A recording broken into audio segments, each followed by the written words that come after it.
अस्सलामुअलैकुम नाज़रीन, आप देख रहे हैं खबरनामा और मैं हूं आपकी मेज़बान नेहा खान। तमाम नाज़रीन को ईद मिलादुन्नबी की पुरखुलूस मुबारकबाद। मुल्क और दुनिया भर से आने वाली अहम ताज़ा और नुमाया खबरों के साथ हम हाजिर हैं। आज के इस खबरनामे में आपको मुल्की व बैनुल अक़वामी सूरत हाल, अहम सियासी व समाजी पेशरफ्त, कारोबार, खेल और मौसम से मुतल्लिक़ अहम तरीन खबरों से आगाह करेंगे। तो आइए वक्त ज़ाय किए बगैर आगाज़ करते हैं आज के अहम तरीन खबरों से। सबसे पहले नज़र हेडलाइंस पर।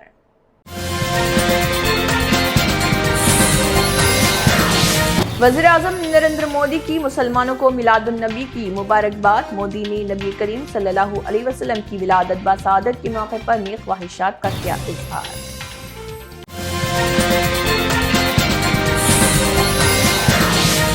हैदराबाद के नामपल्ली में मिलादुन्नबी सल्लल्लाहु अलैहि वसल्लम के मौके पर पुरअमन और अज़ीमुश्शान जुलूस। तहरीक इस्लामी और सुन्नी मरकज मस्जिद गुल बानो के ज़र एहतमाम जुलूस का इनेकाद।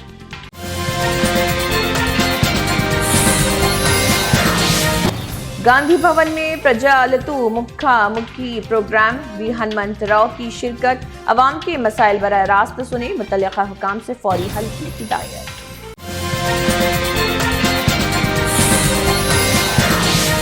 वाइस जगन मोहन रेड्डी का दावा, हमारी हुकूमत में ओबीसी को दी गई सबसे ज्यादा तरजीह। साबिक़ वज़ीर आला ने कहा, ओबीसी को 40% नुमाइंदगी की गई फराहम।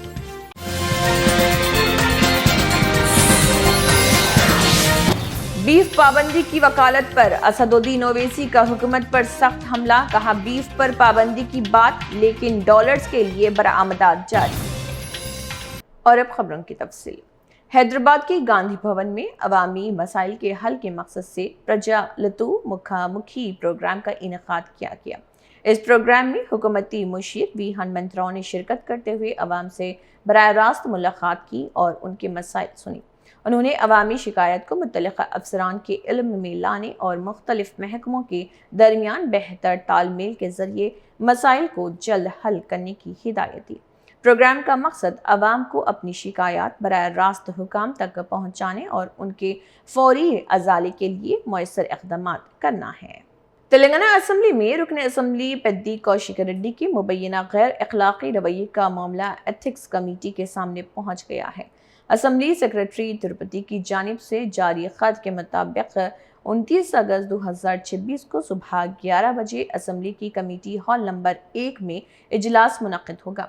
कमेटी 29 मार्च 2026 को असम्बली इजलास के दौरान सीनियर रुकन कडियम श्रीहरि के साथ पेद्दी कौशिक रेड्डी के मुबैना गैर अखलाकी रवैये के मामले का जायजा लेगी।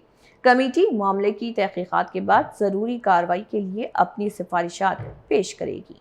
समाजवादी पार्टी ने अपनी इंतखाबी मुहिम का आगाज खवातीन के लिए एक बड़े फलाही वादे के साथ किया है।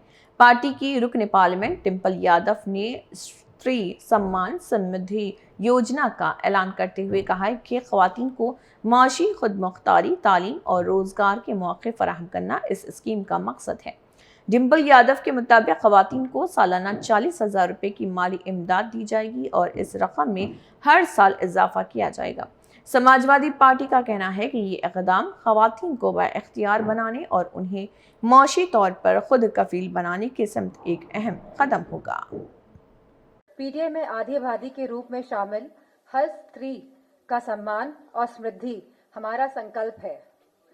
सशक्तिकरण यदि सामाजिक रूप से समानता देकर स्त्री को सशक्त करना है तो सबलीकरण आर्थिक रूप से स्त्री को आत्मनिर्भर बनाने का प्रयास होता है। स्त्री शब्द को इसीलिए लिया गया है क्योंकि बालिका, युवती, नारी, महिला कहने से उम्र का दायरा बन जाता है, जबकि स्त्री शब्द एक जेंडर को रिप्रेजेंट करता है, इसीलिए हर उम्र की स्त्री के लिए लागू हो सकता है। योजना के रूप में इसे चरणबद्ध तरीके से लागू किया जाएगा। समय समय पर इसके संचालन सफलता का आकलन किया जाएगा और अपेक्षित सुधार भी। मोबाइल, लैपटॉप, आर्थिक सहायता, पाठशाला प्रशिक्षण के माध्यम से सम्मान समृद्धि का वो मार्ग बनाया जाएगा जो धीरे धीरे स्त्री को अपने पैरों पर सम्मान के साथ सिर उठाकर खड़ा होना सिखाएगा।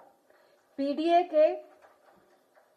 के ए में शामिल आधी आबादी के प्रति ये योजना हमारी सकारात्मक सोच का परिणाम है।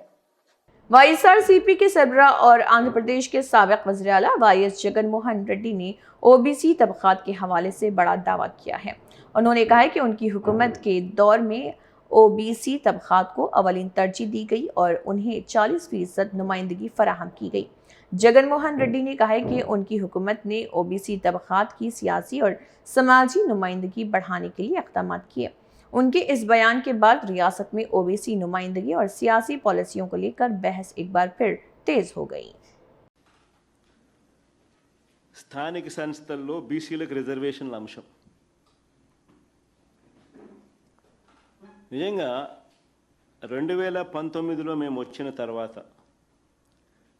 జీవో నెంబర్ 176 ఇచ్చి బీసీలకు 34% రిజర్వేషన్లు ఇచ్చి ఎన్నికలకు మేము సిద్ధమయ్యాం.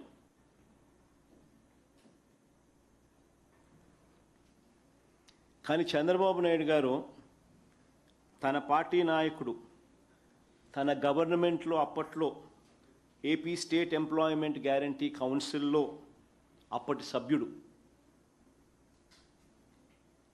బెర్రు ప్రతాప్ రెడ్డి ద్వారా హైకోర్టులోనూ సుప్రీంకోర్టులోనూ కేసులు వేయించాడు.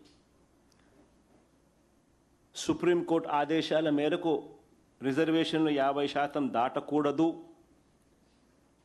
అన్న ఆదేశాలతో బీసీలకు 34% కొట్టేస్తున్నామని హైకోర్టు తీర్పిచ్చింది. అప్పట్లో 50% రిజర్వేషన్లు దాటకూడదని హైకోర్టులు సుప్రీంకోర్టులు తీర్పులు ఉన్నాయని తెలిసి ఇదే ఆంధ్రప్రదేశ్ హైకోర్టు కొట్టేసింది అని తెలిసి అది కూడా తెలిసి మరోసారి మహాడ్రామా చంద్రబాబు నాయుడు గారు తెరలేపారు. కోర్టుకు పోయేది ఆయనే, కొట్టు వేయించేది ఆయనే, మళ్ళీ దొంగ ఏడుపులు ఏడుస్తూ మీరు కోర్టుకు పోవద్దండి అని చెప్పి మాకు అని చెప్పేది మళ్ళీ ఆయనే. నిజంగా ఆశ్చర్యం అనిపిస్తుంది. అసలు అలాంటి జడ్జిమెంట్లు వచ్చినా కూడా కోర్టు నుంచి ఎంత విప్లవాత్మక మార్పులు మేము తీసుకొచ్చాము. అలాంటి జడ్జిమెంట్ ఉన్నా కూడా ఓపెన్ కేటగిరీస్లో బీసీలను మేము ఏ మాదిరిగా ప్రమోట్ చేసినాము అని చెప్పడానికి కొన్ని ఎగ్జాంపుల్స్ నేను చెప్తున్నా. బీసీల అభ్యున్నతి విషయంలో నిజంగా ఎవరైనా సిన్సియర్గా కృషి చేశారంటే ఒక వైఎస్ఆర్సీపీ పార్టీ అని మాత్రమే ఘనంగా చెప్పగలుగుతాం. రాజకీయంగా, ఆర్థికంగా, సామాజికంగా వాళ్ళ తలరాతల్ని చిత్తశుద్ధితో మార్చాలని ప్రయత్నం ఎప్పుడైనా జరిగిందంటే అది వైఎస్ఆర్సీపీ ప్రభుత్వ హయాంలోనే. కోర్టులు కొట్టేసిన బీసీలకు ఆ మేరకు రాజకీయంగా ప్రోత్సాహం ఇవ్వాలి అని చెప్పి మాకు మేముగానే 34% కాదు, అంతకంటే పెచ్చుగా, అంతకంటే ఎక్కువగా ప్రాతినిధ్యం కల్పించి మా చిత్తశుద్ధిని మేము చాటుకున్నాం. మా క్యాబినెట్లో 25 మంత్రులు ఉంటే అందులో 11 మంది బీసీలు, అంటే 40% మంత్రి పదవులు బీసీలకు ఇచ్చాం. केरला में पीएससी ड्राइवर रैंक होल्डर्स ने आर्जी भर्तियों के खिलाफ एहतजाज किया। मुजाहिदीन ने रियासती सेक्रेटरीट के बाहर एहतजाज करते हुए अपने मुतालिबात की जानिब हुकूमत की तवज्जो मबजूल कराई। एहतजाज के दौरान रैंक होल्डर्स ने हुकूमत के फैसले के खिलाफ मुनफरिद और अलामती अंदाज इख्तियार करते हुए मिट्टी खाने का मुजाहरा भी किया। मुजाहिरीन का मुतालबा है कि पीएससी रैंक लिस्ट में शामिल उम्मीदवारों को तरजीह देते हुए मुस्तकिल तकरूरी के मौके फराहम किए जाएं और आर्जी भर्तियों के बजाय मेरिट की बुनियाद पर तकरूरी अमल में लाई जाए।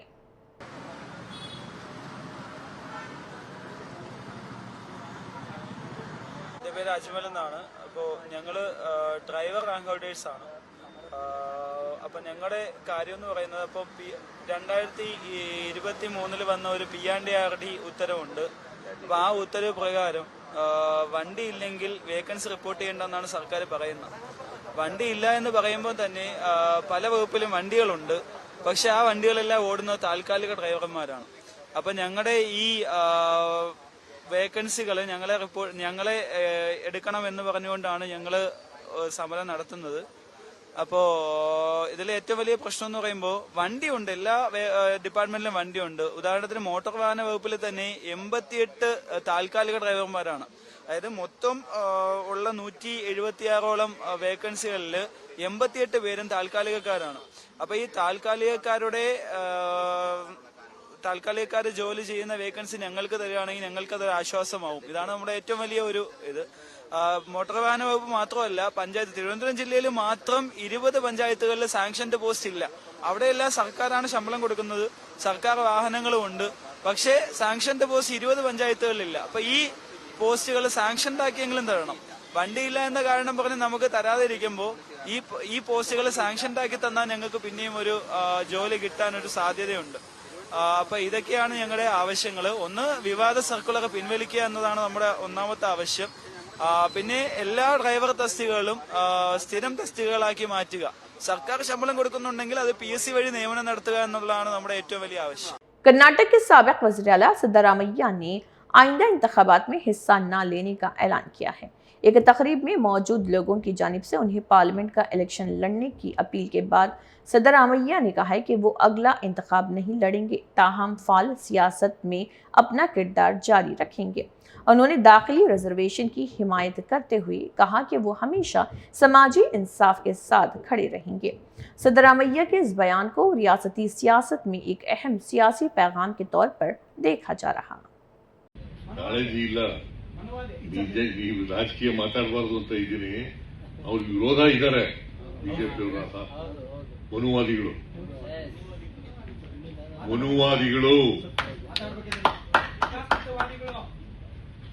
ಅವರು ವಿರೋಧ ಇದ್ದಾರೆ. ಹಿಂಗೆ ಮುಂದುವರಿಬೇಕು, ಆಗ ಮಾತ್ರ ನನಗೆ ಶೋಷಣೆ ಮಾಡ್ಲಿಕ್ಕೆ ಅವಕಾಶ ಆಗೋದು ಅಲ್ವಾ. ಬಡತನದಲ್ಲಿರೋರು ಇರಲೇಬೇಕು, ಶ್ರೀಮಂತಿಗೆ ಇರಲೇಬೇಕು, ಜಾತಿ ವ್ಯವಸ್ಥೆ ಇರಲೇಬೇಕು, ಚತುರ್ಣ ವ್ಯವಸ್ಥೆ ಜಾರಿ ಆಗಬೇಕು ಮಾಡಿ. ಬಾಬಾ ಸಾಹೇಬ್ ಅಂಬೇಡ್ಕರ್ ಅವರು ಸಂವಿಧಾನ ಆಕ್ಷೇಪ ಆದ್ಮೇಲೆ ಕಾನ್ಸ್ಟಿಟ್ಯೂಂಟ್ ಅಸೆಂಬ್ಲಿನಲ್ಲಿ ಅದನ್ನು ವಿರೋಧ ಮಾಡಿದವರು ಯಾರು?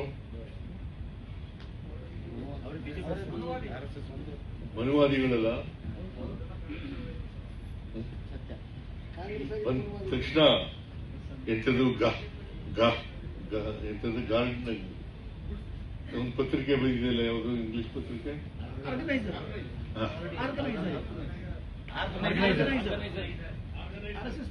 ಆರ್ಗನೈಸರ್ ಅದರಲ್ಲಿ ವಿರೋಧ ಮಾಡೋದು ನೋಡಿದ್ದೀರಾ? ಸಂವಿಧಾನ ಜಾರಿಗೆ ಬಂದಾಗ ಅದನ್ನು ವಿರೋಧ ಮಾಡಿದವರು ಯಾರು? ಮನುವಾದಿಗಳು.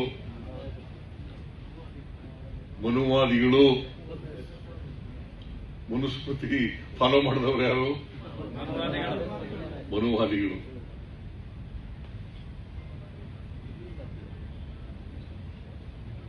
ಇಂದ ಇವತ್ತು ವಿಚಾರ ಸಂಕಿರಣ ಇಟ್ಕೊಂಡಿದ್ದೀರಿ, ಬಹಳ ಸಂತೋಷ. ನಾನು ನಿಮ್ ಪರ ಇರ್ತೀನಿ. ಮೀಸಲಾತಿ ಪರ ಅಂದ್ರೆ ನಿಮ್ ಪರ ಅಲ್ಲ, ನೀವು ಯಾವ್ಯಾವುದೋ ಪಕ್ಷದಲ್ಲಿ ಇದ್ದೀರಿ.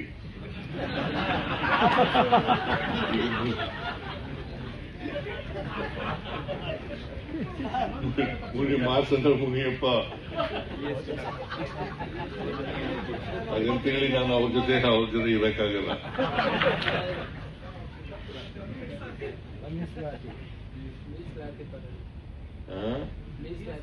ಪಾರ್ಲಿಮೆಂಟ್ ಅಲ್ಲಿ ಮಾತಾಡ್ಬೇಕು ಸರ್, ಪಾರ್ಲಿಮೆಂಟ್ ಅಲ್ಲಿ ಮಾತಾಡ್ಬೇಕು, ಹೋಗ್ಬೇಕು, ನೀವು ಪ್ರಧಾನಿ ಆಗ್ಬೇಕು.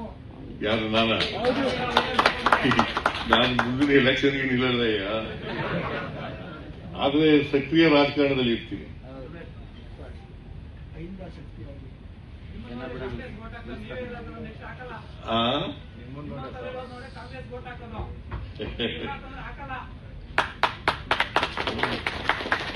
ಅದಕ್ಕೆ ಸಕ್ರಿಯವಾಗಿ ಕ್ಯಾಂಪೇನ್ ಮಾಡ್ತೀನಯ್ಯ. ಈಗ ನನಗೆ 80ನೇ ವರ್ಷಕ್ಕೆ ಕಾಲಿಟ್ಟಿದ್ದೀನಿ ನಾನು.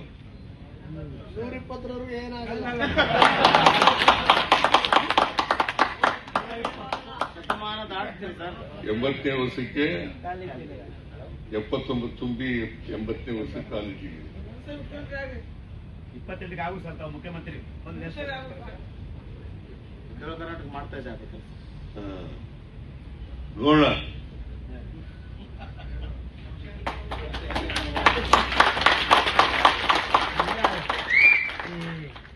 ಒಂದು ಯೋಚನೆ ಮಾಡಬೇಕು ನೀವು. ಒಂದು ಒಳ ಮೀಸಲಾತಿ ಹೋರಾಟ ಮುಂದುವರಿಬೇಕು. ಮತ್ತೆ ಯಾವುದೇ ಕಾರಣಕ್ಕೆ ನಿಮ್ಮಲ್ಲಿ ಭಿನ್ನಾಭಿಪ್ರಾಯಗಳಿದ್ದಾವೆ ಅನ್ನೋದು ಹೋರಾಟ ಮಾಡಿ, ಆದರೆ ಗುರಿ ತಲುಪುವವರೆಗೂ ಹೋರಾಟ ಮಾಡಬೇಕು. ಎಲ್ಲರೂ ಒಟ್ಟಿಗೆ ತಗೊಂಡು ಹೋಗ್ತಕ್ಕಂಥ ಕೆಲಸವನ್ನು ಸ್ಪೃಶ್ಯರು ಅಸ್ಪೃಶ್ಯರು ಎಲ್ಲ ಒಟ್ಟಿಗೆ ತಗೊಂಡು ಹೋಗ್ಬೇಕು. ಯಾರ ಅವಕಾಶಗಳಿಂದ ವಂಚಿತರಾಗಿದ್ದಾರೆ ಅವರೆಲ್ಲರೂ ಕೂಡ ಒಟ್ಟಿಗೆ ಹೋಗ್ತಕ್ಕಂಥ ಕೆಲಸವನ್ನು ಮಾಡಬೇಕು. ಅದೇ ನಮ್ಮ ಉದ್ದೇಶ. मरकजी वजीर शिवराज सिंह चौहान ने वन नेशन वन इलेक्शन तजवीज की हिमायत करते हुए कांग्रेस के सीनियर लीडर पी चिदम्बरम के एतराज़ात का जवाब दिया है। चौहान ने कहा है कि बार बार इंतखाबात के इनेकाद से हुकूमत और सियासी जमातों के अखराजात में इजाफा होता है और तरक्याती काम भी मुतासर होते हैं।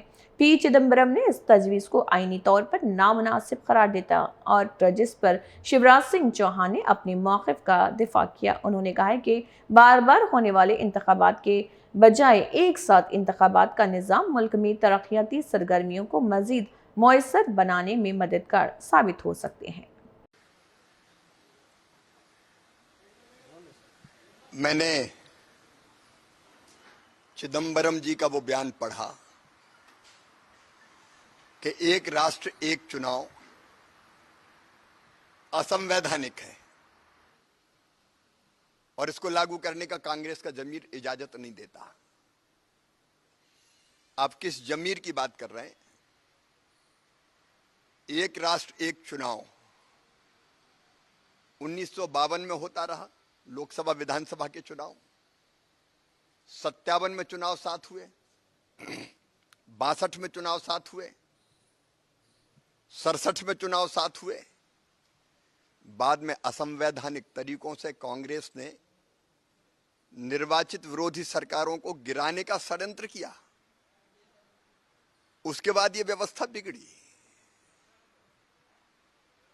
1983 में विधि आयोग ने कहा कि एक साथ लोकसभा विधानसभा के चुनाव जरूरी है। चुनाव आयोग ये बात कह रहा है। 1918 में फिर विधि आयोग ने यह बात कही। असंवैधानिक कहां से हो गई? पूर्व राष्ट्रपति सम्मानीय रामनाथ कोविंद जी की कमेटी ने देश भर के चिंतक मनीषी विधिवेत्ताओं से चर्चा की और उसके बाद वो रपट तैयार हुई जिसमें एक राष्ट्र एक चुनाव की आवश्यकता को प्रतिपादित किया गया है। पहले लोकसभा और विधानसभा के चुनाव एक साथ हो और बाद में 100 दिन के अंदर बाकी चुनाव भी हो जाएं। ये लगातार होने वाले चुनावों ने न केवल खर्चा बढ़ाया है, सरकार का खर्चा और राजनीतिक दलों का खर्चा। AISA चीफ बुर्रा ने कश्मीरी अवाम की ख्वाहिशात और उमंगों की हिमायत का इजहार किया है। नेहा बोरा ने कहा है कि कश्मीरी नौजवानों की उम्मीदों और मुस्तकबिल को समझना ज़रूरी है, जबकि तालीम मुल्क की तरक्की में बुनियादी किरदार अदा करती है। नेहा बोरा के मुताबिक किसी भी कौम की हकीकी तरक्की के लिए मियारी तालीम, नौजवानों के बेहतर मौक़े और मुस्बित सोच इंतहाई अहम है। उन्होंने तालीम को कौमी तरक्की की कुलीद करार देते हुए कहा कि एक मजबूत और तरक्की याफ्ता मुल्क की तामीर में तालीम का किरदार सबसे अहम है।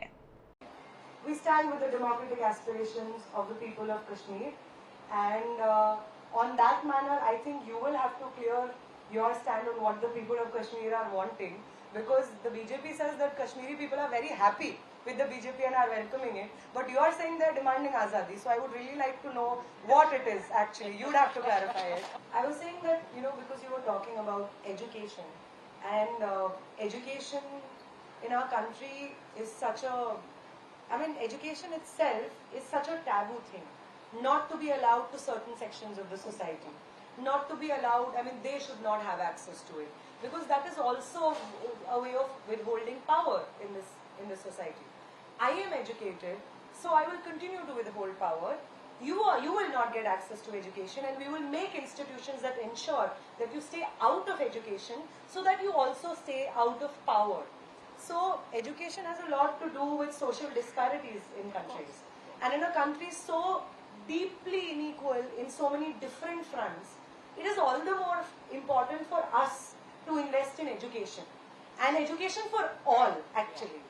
And because unless and until you realize that trying to maintain this social disparity across, different social hierarchies will only ensure that as a country you stay behind.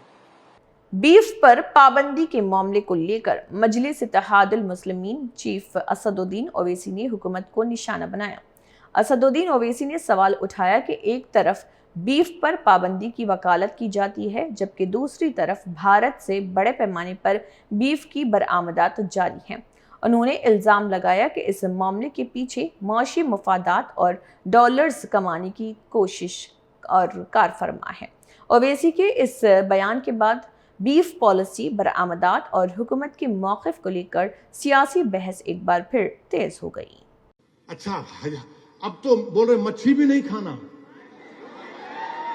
अब ये मच्छी भी नहीं खाना कहते, नहीं खाना। मगर सूरत में, गुजरात में एक मच्छी की मार्केट बनी। ये कुदरत का निजाम देखो आप। वहां क्या बोल दिए, अब मच्छी की मार्केट 3 करोड़ मोदी दिए, 3 करोड़ गुजरात सरकार दी, 6 करोड़ बन गई। मार्केट वालों ने बोल दिया इस मार्केट का नाम हम नरेंद्र मोदी मच्छी मार्केट। नहीं, हंसने के लिए नहीं, सही है ये। उन्होंने गल डाल के हमारे को पकड़े, उन्होंने खुद पकड़े गए। क्या क्यों बनाए भाई आप? प्रधानमंत्री मत्स्य एक स्कीम है, उसके तहत मच्छी मार्केट बनाए। अरे मैं मच्छी खाता हूं, गोश्त खाता हूं, कोई सुअर खाता, कोई नहीं खाता। आपको क्या हो रहा भाई? नहीं, ये हमारा मुबारक महीना है, बहुत अच्छा है, आप मत खाओ, आप मत खाओ, बिल्कुल मत खाओ। मगर ये कौन सी बात है कि मैं नहीं खाना?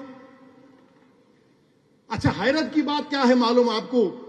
सबसे ज्यादा बीफ एक्सपोर्ट पूरी दुनिया में इंडिया से हो रहा, पूरी दुनिया को। हम महीने में बोले हमारा महीना मुबारक है, नहीं खाना, मगर बीफ का एक्सपोर्ट हो रहा है बाहर, डॉलर आ रहे हैं टपाटप टपाटप टपाटप। माने बीफ का एक्सपोर्ट करेंगे, बीफ का एक्सपोर्ट करेंगे, मगर आप गोश्त, मच्छी, चिकन नहीं खाना, वो भी रोक दो ना। अच्छा, वो नहीं करते तो रमजान के 30 दिन आ रहे, प्लीज हमारी भी राज रख लो आप। जितने ये कुत्ते के पेशाब की दुकानें हैं जहां पर शराब बिकती है, इसको 30 दिन बंद कर दो आप। अच्छा, 30 दिन नहीं करते, आखिरी अशरा में बंद कर दो, फिर जैसा शैतान रिलीज होता तुम भी शुरू कर दो। नहीं नहीं नहीं, हम वो कैसा करना, 6 बजते की टॉनिक होना इनको,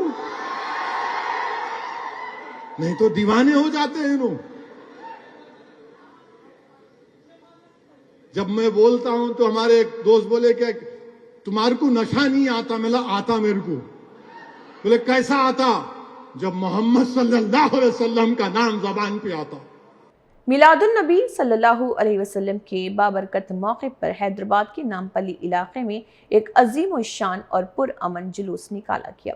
ये जुलूस हुजूर अकरम सल्लल्लाहु अलैहि वसल्लम की विलादत बसआदत की मुनासिबत से तहरीक इस्लामी और सुन्नी मरकज़ मस्जिद गुल बानो के ज़र एहतमाम मुनाक़िद किया गया।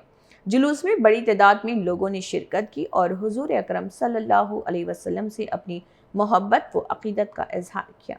इस मौके पर इलाके में मजहबी जोश व खरोश के साथ अमन और भाईचारे का पैगाम भी दिया गया।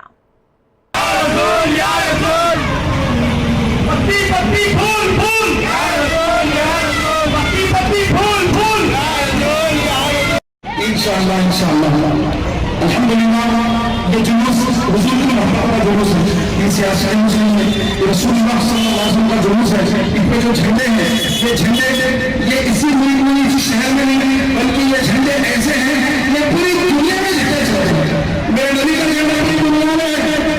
हर मुल्क का झंडा अपने मुल्क में होता है लेकिन मेरे नबी का झंडा पूरी दुनिया में होता है, चाहे वो मुल्क शाम हो, यमन हो, इराक हो और दुनिया में कई मुल्क में, चाहे अमेरिका हो, रशिया हो, चाइना हो, कोई मुल्क हो, नबी का झंडा हर जगह लहराता है, हर जगह नबी का झंडा लहराता है। और ये मोहब्बतों का झंडा है, ये नफरत नहीं देता है, मोहब्बतों का है, ये मोहब्बतों को आम करने वाला है। तेलंगाना बीजेपी के सदर एन रामचंद्र राव ने नौजवानों की मारूफ इस्तिलाह जेनजी पर सख्त एतराज किया है। उन्होंने जेनजी को हकीकी नस्ली शनाख्त मानने से इनकार करते हुए दावा किया कि ये इस्तिलाह अर्बन नक्सलिज्म और इंतहाई वाएं बाजू के अनासर की जानिब से फ़रोग़ दिया गया एक तस्वुर है। रामचंद्र राव के इस बयान ने सियासी हल्कों में बहस छेड़ दी, क्योंकि जेनजी आमतौर पर एक मखसूस उम्र के नौजवान नस्ल के लिए इस्तेमाल होने वाली इस्तिलाह है। उनके बयान पर मुख्तलिफ सियासी और समाजी हल्कों की जानिब से रद्देमल सामने आने की तवक्को है। అసలు ఆ జంజీ అనే పదవి నాకు అర్థం కాదు, అది ఎవరు తీసుకొచ్చారు జంజీ? ఇదంతా అర్బన్ నక్సల్స్ అల్ట్రా లెఫ్టిస్ట్ తీసుకొచ్చిన పేరు. There is no word called Gen Z, there is no community called Gen Z, it is only युवा एंड युवा भारत। हैदराबाद में मिलादुन नबी सल्लल्लाहु अलैहि वसल्लम के मौके पर बुध 26 अगस्त को मुख्तलिफ इलाकों खासतौर पर ओल्ड सिटी में मिलाद के जुलूस निकाले जा रहे हैं। मरकजी मिलाद जुलूस कमेटी की जानिब से मरकजी जुलूस के लिए खसूसी इंतजाम किए गए थे। मरकजी जुलूस तारीखी मक्का मस्जिद से नमाज ज़ोहर के बाद शुरू हुई। जुलूस गुलजार हाउस, मदीना बिल्डिंग, सालार जंग म्यूजियम, दारुशिफा, पुरानी हवेली, कोटला अलीजा और बीबी बाजार से गुजरा। चार मीनार के इलाके से सामने आने वाले मनाजिर में बड़ी तादाद में लोगों को जुलूस में शिरकत करते हुए देखा जा सकता है।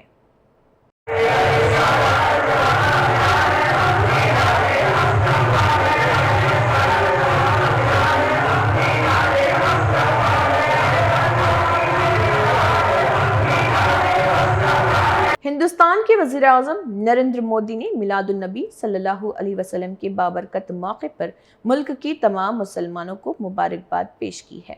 वज़ीर आज़म नरेंद्र मोदी ने मिलादुन नबी की मुनासिबत से अपनी नेक ख्वाहिशात का इजहार करते हुए सबको मिलाद मुबारक कहा।